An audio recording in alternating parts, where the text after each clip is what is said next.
You are most welcome, my dear student. We are learning. Uh, we are learning language study. I am S.K. Darade from MUM Eklare. Now we are going to. We have taken articles use of the article a and an, and in the same way the or the. At how to pronounce the and how it has two pronunciation. The definite article the has two pronunciation. Remember one thing, the definite article is always written as the, but when we speak we pronounce it as the before consonant sound. Before consonant sound म्हणजे ज्या नामाची सुरुवात, ज्या एकवचनी नामाची सुरुवात ही जर व्यंजनाने होत असेल, आता व्यंजन म्हणजे काय मी तुम्हाला सांगितलं, कॉन्सोनंटने होत असेल आणि त्याच्यापूर्वी जर द हे डेफिनेट आर्टिकल द हे उपपद वापरलं तर त्याचा उच्चार द करायचा. परंतु ज्या सामान्य एकवचनी सामान्य नामाची सुरुवात किंवा अनेकवचनी सामान्य नामाची सुरुवात असेल ती व्यंजनाने झाली असेल आणि त्याच्या अगोदर जर दी आला असेल, थोडक्यात द आला असेल तर त्याचा उच्चार दी करायचा. उदाहरणार्थ the young man, write down the example. The young man कंसात द म्हणा आणि the old man, the old man. आता जसं बघा, the lion but the elephant. बघा, the lion but the elephant इथं आहे बघा, द लायन आहे बघा, द लायन आहे इथं, इथं दिलेलं आहे द लायन आहे आणि इथे दिलेलं आहे बघा दी इलेफंट. दी इलेफंट इथे दिलेलं आहे बघा, आलं लक्षात? तर दी दिलेलं आहे बघा, हे नसळ्या द दिलेलं आहे बघा, आलं लक्षात? तर द आणि दी मध्ये कुठं हे थोडक्यात एक कन्सेप्ट होती ती आपण समजून घेतली. आता आस्पेक्ट बघा, आस्पेक्ट म्हणजे ऑब्जेक्ट. आता या ठिकाणी a form of verb the that shows whether an action is complete or still continuing. एखादी गोष्ट घटना पूर्ण झाली किंवा ती अद्याप चालू आहे, ती म्हणजे आता या ठिकाणी दिले बघा verb forms. Verb form shows for example V1, V2, V3 and ING form of each verb has 5 form. जसं गो, जी कॅपिटल बघा, जी ओ गो, गो म्हणजे जा, go. To go, G, G small, to go म्हणजे जाणे, त्याचा पास्ट टेन्स वेंट, गेला. Gone, have gone, has gone किंवा had gone, गेला होता, गेला आहे. अँड गोईंग हे 5 रूप आहे आणि या 5 रूपांवर या ठिकाणी काय होतं की ती ॲक्शन कशी आहे ही आपल्याला कळते क्रियापदाच्या रूपावर. Progressive be plus V, V that is ING form of verb. Present progressive they are going. Past progressive आरच्या ठिकाणी फक्त वेअर लागले, दे वेअर गोईंग, ते जात आहे, ते गेले होते. आणि फ्युचर प्रोग्रेसिव्ह म्हणजे दे विल बी गोईंग, ते जात असणार. बघा, प्रेझेंट प्रोग्रेसिव्ह मध्ये आहे दे आर गोईंग, पास्ट प्रोग्रेसिव्ह म्हणजे दे वेअर गोईंग, जात आहे, जात होते. आणि फ्युचर प्रोग्रेसिव्हमध्ये किंवा इम्परफेक्टमध्ये दे विल बी गोईंग. आता प्रोग्रेसिव्ह म्हणजेच कंटिन्युअस किंवा इम्परफेक्ट, त्याला 2-3 नावाने ओळखलं जातं. आता perfect plus perfect present tense, पूर्ण वर्तमान काळ. सब्जेक्ट, त्याचं सूत्र लिहून घ्या, subject plus has oblique have plus V3 that is past participle of the verb, V3 plus object plus other word plus full stop. For example, याचं उदाहरण मी तुम्हाला द्यायचं दिलेलं येतं, they have gone but C has gone, he has gone. आणि past परफेक्टमध्ये एकच येते, हॅड, दे हॅड गॉन. पण त्याचं सूत्र काय येईल मग, subject plus had plus V3 plus other word plus full stop. लक्षात आलं. प्रेझेंट प्रोग्रेसिव्ह हा फार महत्त्वाचा भाग आहे बरं का व्याकरणासाठी, लक्षात घ्या. परफेक्ट प्रोग्रेसिव्ह म्हणजे काय? चालू पूर्ण वर्तमान काळ. चालू पूर्ण वर्तमान काळ म्हणजे काय? तर जी क्रिया यापूर्वी चालू होती, मला वाटतं हे झालेलं आहे, have plus been plus V3 that is ING form of. आलं लक्षात. म्हणजे एक चालू पूर्ण वर्तमान काळाचा उपयोग कुठं होतो? तर एखादी क्रिया ज्या वेळेस ती वर्तमान या अगोदर भूतकाळातही पूर्ण झाली, आता ती सध्याही चालू आहे आणि पुढेही किती काळ चालू राहील असं सांगता येत नाही. अशा वेळेस आपण काय करतो? या ठिकाणी चालू पूर्ण वर्तमान काळाचा उपयोग करतो. त्या ठिकाणी फ्रॉम ऐवजी सिन्स हे वापरलं जातं. हे आपण पाहिलेलं आहे. They have been going, they had been going, बस. फक्त it has been, have been. Sum all the forms of referred as only tenses. आता ऑटोग्राफी म्हणजे a book story that someone writes to tell about their own life.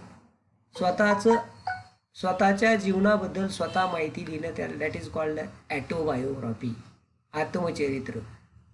आणि इकडं पुढं आपण biography शिकणार आहोत. ऑटोबायोग्राफीमध्ये काय? माईन काफ माझा लढा हे आत्मचरित्र लिहिलं. म्हणजे कोणाचं आत्मचरित्र आहे? तर याचं लिहिले गांधीजींची ऑटोबायोग्राफी असेल किंवा स्वतःची बद्दल स्वतः माहिती लिहिणं, बस. Auxiliary verb. Helping verb is used with the main verb. म्हणजे सहाय्यकारी auxiliary verb or helping verb, सहाय्यकारी क्रियापद, आणि ते मूळ क्रियापदाबरोबर वापरलं जातं. It helps to show the tense. आणि ते कशासाठी वापरलं जातं? काळाचा प्रकार दाखविण्यासाठी. फॉर्म क्वेश्चन्स, प्रश्न बनविण्यासाठी. अँड निगेटिव्ह सेंटेन्स, त्याचप्रमाणे नकारार्थी वाक्य बनविण्यासाठी. And to show whether. आता बघा या ठिकाणी बघा कशासाठी? Actually helping verb. कशासाठी? टू वर्ब, हेल्पिंग वर्ब म्हणजेच used with the main verb. It helps to show the tense. To show the tense म्हणजे काळ दर्शवण्यासाठी. काळ दर्शविण्यासाठी याचा उपयोग होतो. काळ दर्शविण्यासाठी. बघा जसं आता इथं आपण पाहिलंय या ठिकाणी, जसं एक उदाहरण मी तुम्हाला देतो. आय एम रायटिंग कंसात झाला present progressive tense. I was writing yesterday, मी काल लिहित होतो. वॉज झाला म्हणजे भूतकाळ झाला. तसंच नकारार्थी वाक्य बनवण्यासाठी सुद्धा होतो.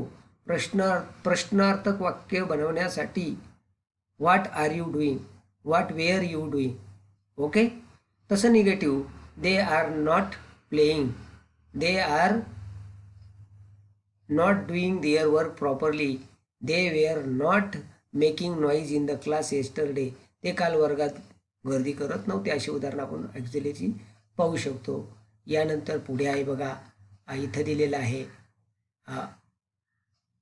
Something is possible, necessary, ETC. There are 2 sets of auxiliary verb. दोन ॲक्झिलरीचे दोन प्रकार आहे, ए, बी, हॅव आणि do. For example, I am going, they have gone. Did he go, she did not go. हे उदाहरणं दिलेली आहे. थोडंशी प्रायमरी इंट्रोडक्शन या ठिकाणी तुम्हाला म्हणजे करून देणार आहोत. आपण डिटेलमध्ये पुढे घेणार आहोत. आता मॉडेल ॲक्झिलरी. ॲक्झिलरीचे प्रकार आहे. मेन ॲक्झिलरी, आता म्हणजे या ठिकाणी मॉडेल ॲक्झिलरी दिलेलं आहे. म्हणजे कोणचं model auxiliaries that is helping verb, सहाय्यकारी क्रियापद. मग आता सहाय्यकारी क्रियापदाचा उपयोग while making negative sentences, while forming questions, or showing the kinds of tense, काळाचे प्रकार दाखवण्यासाठी सहाय्यकारी क्रियापद. म्हणजे it helps to main verb, म्हणजे ते सहाय्यकारी म्हणजे मूळ क्रियापदाला मदत करणारं ते सहाय्यकारी क्रियापद. Should, may. आता auxiliaries are like can, should, may, must. For example, it can fly, they should come back, may I go in, come in, she might come, a student must work hard. आता या ठिकाणी बघा, these model auxiliaries are used for different purposes. For example, can is used for possibility. In the same way, can is used for permission also. आता या ठिकाणी बघा, कॅनचा उपयोग आपण परमिशन घेण्यासाठी सुद्धा वापरू शकतो. आणि possibility, I can do that means I am able to do that. I can do that, write down. I can do that means I am able to do that. मी ते करू शकतो म्हणजे ते करण्यास मी समर्थ आहे. To show possibility. And can I do, can I help you means may I help you. Can I, मी तुम्हाला मदत करू शकतो का. Can I do this, for example question mark, मी हे करू शकतो का, इट. आता बघा शूड. आता should, what is verb in should, it is past tense of shall. Should हे मॉडेल ऑक्झिलरी आहे. Should generally is used as a model auxiliary and as a request. त्याचप्रमाणे विनंती करण्यासाठी सुद्धा शूडचा वापर करतात. You should not do that. What does mean, please, you please don't do that. You should not do that means please don't do that. ते तुम्ही करू नका, कृपया ते करू नका. Should is used for request as well as.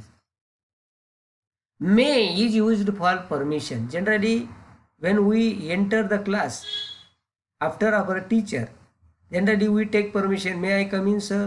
May I go now, sir? May I go out of the class? In the may is used for permission. In the same way, may is used for probability. शक्यता, वर्तविली, probability.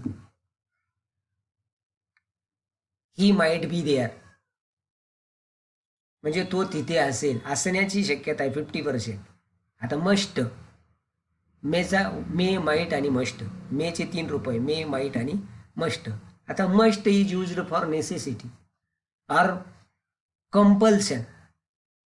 You must do that. For example, write down, you must do that. Underline the word auxiliary verb must. You must do that means तू ते केलंच पाहिजे. It is compulsory for you to do that. ते तू केलंच पाहिजे. Must is used for compulsion. आलं लक्षात. आता त्या ठिकाणी सी माईट कम, कदाचित ती आली असेल. माईट, मेचा past tense. A student must work hard. विद्यार्थ्याने अतिशय मेहनत केलीच पाहिजे, अभ्यास केलाच पाहिजे. Must is used for necessity. आपण मॉडेल ऑक्झिलरी डिटेल जेवढे आहे तेवढे घेतले, बाकीचे घेऊ. See model auxiliary and verb. Model auxiliary आपण मागं पाहिले. आणि त्याच्यामध्ये आता बायोग्राफी. आता ॲटोबायोग्राफी गेली, आत्मचरित्र. One's book is written by oneself. आता या ठिकाणी a book story of someone's life written by other. आता एखाद्याचं म्हणजे एखाद्या विषयीची माहिती, एखाद्या व्यक्तीविषयीची माहिती दुसऱ्या व्यक्तीने लिहिली, त्याला बायोग्राफी असं म्हणतो. बायोग्राफी म्हणजे चरित्र. आलं लक्षात. आता हे तुम्हाला या ठिकाणी म्हणजे सावंत असेल, त्यांनी कोणाचं चरित्र लिहिले ते थोडासा तपास करा, किंवा पुढच्या एखाद्या तासाला असंच आठवलं तर ते तुम्हाला सांगेल. फक्त आता what we are going to do, what is difference between autobiography and biography. The main difference between autobiography and biography is autography is written by oneself, biography is written by other. लक्षात आलं. हे इथपर्यंत आपण पाहिलेलं capital letter. आता पंच्युएशनला आपण capital letter पाहणार आहोत, हे लक्षात घ्या. पंच्युएशन मार्क, कॅपिटल लेटर्स आपण पाहणार आहोत. राहिलेला भाग आपण पुढच्या तासाला घेऊ. या ठिकाणी समजून घ्या, व्यवस्थित वाचा, एकदा दोनदा वाचा, एकदा दोनदा व्हिडिओ बघा, म्हणजे तुम्हाला समजेल. आलं लक्षात. पुढच्या तासाला आपल्याला कॅरेक्टर्स सुरुवात करायची. कॅपिटल्स आपण पहिलं पंच्युएशन मार्कमध्ये पाहणार आहोत. आलं लक्षात. ओके.